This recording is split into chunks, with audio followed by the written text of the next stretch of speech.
Kyle, ano? Order pa ba tayo ng isang bucket? Sige bro, di pa nga ako tinatamaan eh. Parang tubig lang to. Ate! Waitress! Yes, sir. Isang bucket pa nga ng beer. Okay, sir. May iba pa po ba kayong order? Isang bote pa ng hard. Oh, Alan. Kaya mo pa ba? Oo bro, kaya pa to. Relax ka lang. Anything else po? Miss, yung dancer doon, pwede bang papuntahin mo rito sa table na? Sandali lang po, sir. Check ko po. Kuya Alan, okay ka pa ba? At bakit may pag-table ka ng babae? Uy bro, wala sa usapan natin yan ha. Lasing ka na yata. Ano ba kayo? Gusto ko lang naman magpakilala. Samaron. Alam mo namang wala tayong budget sa ganyan, di ba? Minsan lang naman to, Julio. Yan nyo na ako ngayon. Hello, boys. Uy, panalo to ah. Hindi ka nga rito. Okay. Tignan mo tong si Alan. Wala na talaga sa katinuan. I'm Alan. What's your name, baby girl? Stephanie. Sa gabi. Sa gabi? Yes. Stephanie sa gabi. Stephen sa umaga. Anak ng...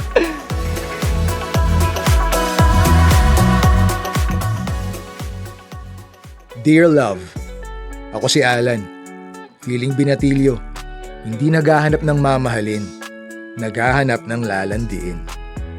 Kasama ko palagi sina Kyle at Julio. Kung saan may patay sinding ilaw, alak at ingay, nandun kami. Sanay kaming magpakilala kung kani-kanino pero hanggang ganun lang. Pagkatas ng inuman, tapos na rin lahat. Para sa amin, simple lang ang mundo. Basta babae, asado.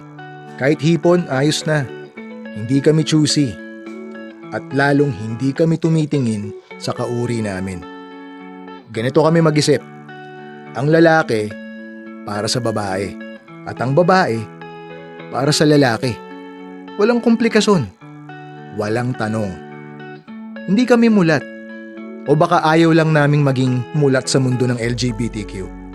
Pero sa panahon ngayon, parang mas lumabo ang linya. Minsan, hindi mo na alam kung sino ang totoo at sino ang hindi. Pero isang bagay lang ang sigurado ko. Babae ang gusto ko.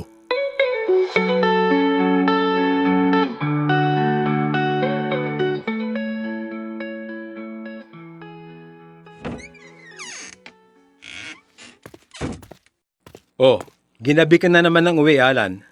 Pasensya na pa. Napasarap lang sa kwentuhan kasama si na Julio.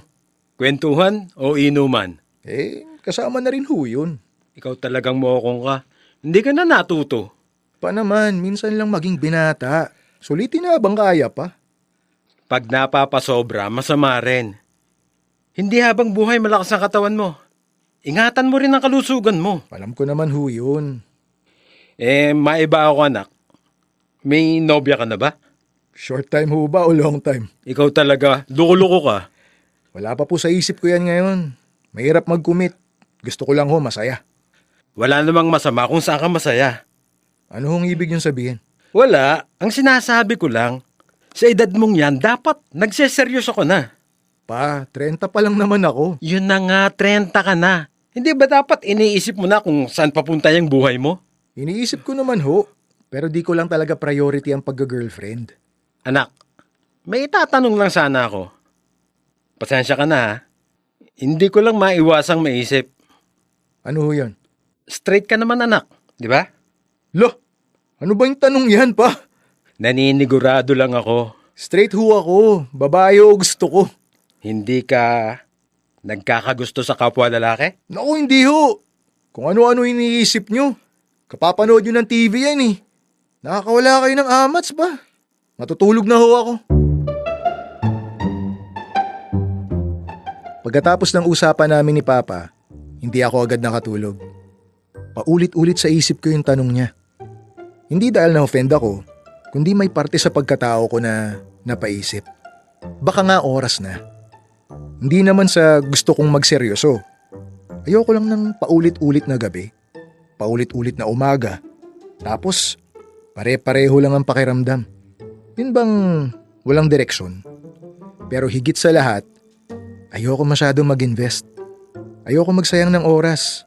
Ayoko magsayang ng emosyon, lalo na ng pera, sa bagay na hindi naman ako sigurado. Kaya online ako nagsimula.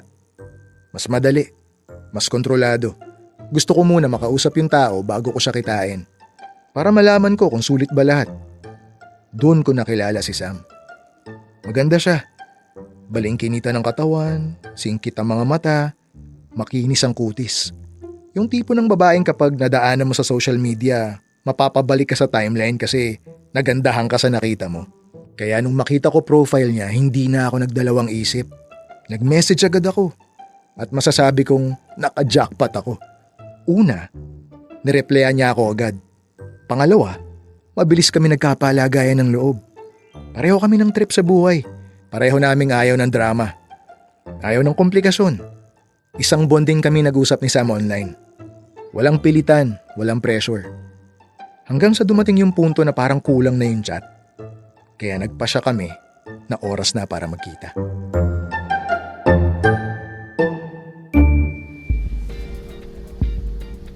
Grabe, parang mas malakas pa yung tibok ng puso ko kaysa sa background music ha. Gustuhan kaya niya ako sa personal? Bahala na. Okay, maayos naman itsura ko. Kumusta kaya hininga ko? Oh, mabango naman. Hindi siya mato-turn off. Ay, relax ka lang, Alan. Alan? Sam? Upo ka. Grabe, mas maganda pa siya sa personal. Finally, nagkita rin tayo ng personal. Oo nga eh. Nice to finally meet you. Naka-order ka na pala. Oo. Umorder na ako for you. Pero kung may gusto ko pang idagdag, sabihin mo lang. Thank you Ang thoughtful mo naman. Sa haba ng kwentuhan natin online, may idea na rin ako kung ano yung mga gusto mo. Alam mo na rin ba nakasama ka doon? Ha? Kasama saan? Wala. Never mind. Palabiro ka rin pala sa personal. Magsi-CR lang ako saglit. Okay lang ba ilapag ko muna tong bag ko rito? Oo naman. Wait lang Jackpot talaga! Kung ano siya online, ganun na ganun din siya sa personal. Walang daya, walang filter. Sandali, bakit parang mali yung pintong pinasukan niya?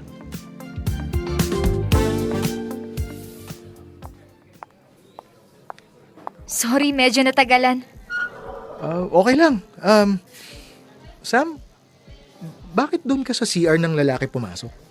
Hinarang kasi ako ng guard. Bawal daw ako sa CR ng babae. Ha? Bakit naman? Alam mo na, discrimination. Discrimination? Bakit? Mukhang tama nga ako. Di mo nga napapansin. Ang alin? Alan, gusto ko sanang malinaw tayo bago pa lumalim to. Kinakabahan ako Transgender ako. Ha? Paano? Kung ang tanong mo kung paanong hindi halata, marami akong pinagdaanan para ma-achieve ko to. Bakit hindi mo sinabi agad?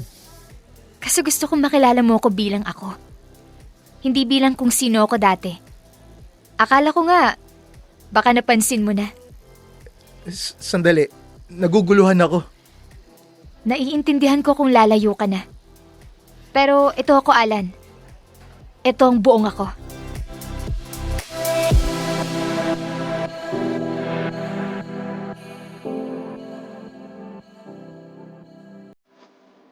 Nagulat ako. Hindi sa pagkatao ni Sam, kundi sa bigat ng nalaman ko. Hindi ko inaasahan yun. Hindi ko alam kung ano ang dapat kong maramdaman ng gabing yun. Galit ba? Takot? Pagkalito? O hiya sa sarili kong paniniwala? Pero sa kabila ng lahat, tinuloy ko pa rin yung dinner namin. Inisang tabi ko muna yung nalaman ko. Ayoko magmukhang masama. Ayokong husgahan agad yung tao. At higit sa lahat, gusto kong bigyan ng pagkakataon kung ano man yung nasimulan namin. Kahit hindi ko pa lubos na uunawaan. Oo, aminin ko. Bago yun sa nakasanayan ko. Hindi yun yung mundong kinalakihan ko. Hindi yun yung mga paniniwalang itinanim sa akin. Pero mabait si Sam. Para sa akin, sa kabila ng nakakabiglang revelasyon niya, hindi nabawasan ang pagiging mabuting tao niya. Masarap siyang kausap. Malambing. Sa totoo lang, natapos ang gabi na hindi ko na maalala yung inamin niya sa akin. Hindi sa nakalimutan ko eh. Mas nanaig lang kasi yung pagkatao niya kaysa sa label na ikinabit sa kanya ng mundo. Hindi na rin namin yun napag-usapan matapos yung pagkakataon na yun. Nasundan yung date namin. Hindi lang kami nakadalawa, kundi marami pa. At sa bawat pagkikita, unti-unti kong naramdaman ang pagbagsak ng mga pader na akala ko hindi kailanman matitibag. Aaminin ko, unti-unti nagugustuhan ko na siya. Ay, hindi. Mali. Mahal ko na siya.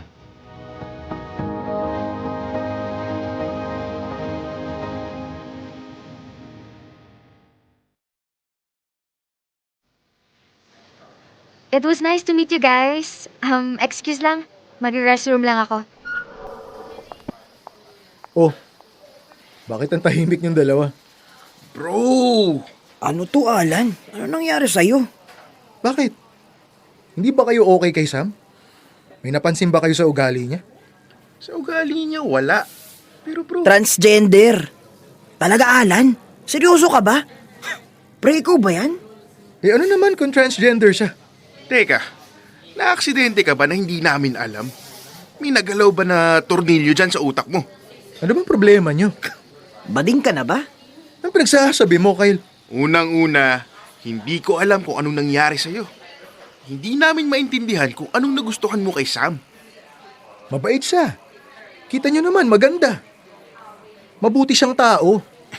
Pero bro, sorry hindi kayo bagay. Anong hindi bagay?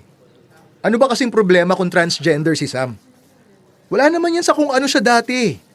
Ganun ba ang basehan ng pagmamahal sa inyo? Eh ano na lang sasabihin ng mga kaibigan natin? Bakit ba laging ibang tao iniisip nyo? Buhay ko to. Hindi na kita kilala, Alan. At para malinaw, wala sa grupo natin ang nagjojowa ng bading o kahit transgender. So, hindi nyo ako tanggap. Kung ganun, aalis na lang kami ni Sam. Hi guys! Sorry natagalan ako. Halika na, babe. Ha? Teka, bakit? Sumamachan ko. Parang masama yung hangin dito.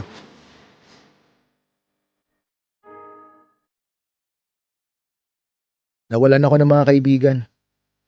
Pero may tuturing ko ba silang kaibigan kung hindi nila kayang tanggapin kung sino ang minahal ko?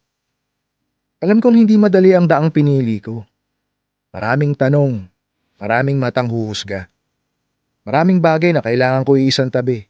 Mga paniniwala, mga takot, pati mga taong akala ko makakasama ko na habang buhay.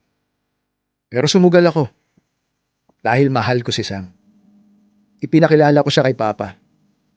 Nung una, gulat na gulat tatay ko. Ramdam ko yung pag-aalinlangan niya, yung takot, at baka sa mukha niya na nahihirapan siyang unawain ang sitwasyon. Pero nang makita niya kung gaano ako kasaya, unti-unti niyang binuksan ang puso niya. Hindi agad, hindi madali, pero hindi nagtagal. Tinanggap niya rin ang relasyon namin. Mabuting tao si Sam. At sa pagdaan ng panahon, doon ko mas lalong naunawaan ang isang bagay na dati hindi ko pinaniniwalaan. Walang muka at walang kasarian ng pag-ibig. Hindi nito tinatanong kung ano ka noon o kung paano ka ipinanganak. Ang tanong lang nito, masaya ka ba? Mahal niyo ba ang isa't isa? At kami ni Sam, masaya. Masayang masaya. Hindi perpekto pagsasama naming dalawa pero totoo kami sa isa't isa. At habang tumatagal, mas lalo kong napagtanto. Tama ang naging desisyon ko.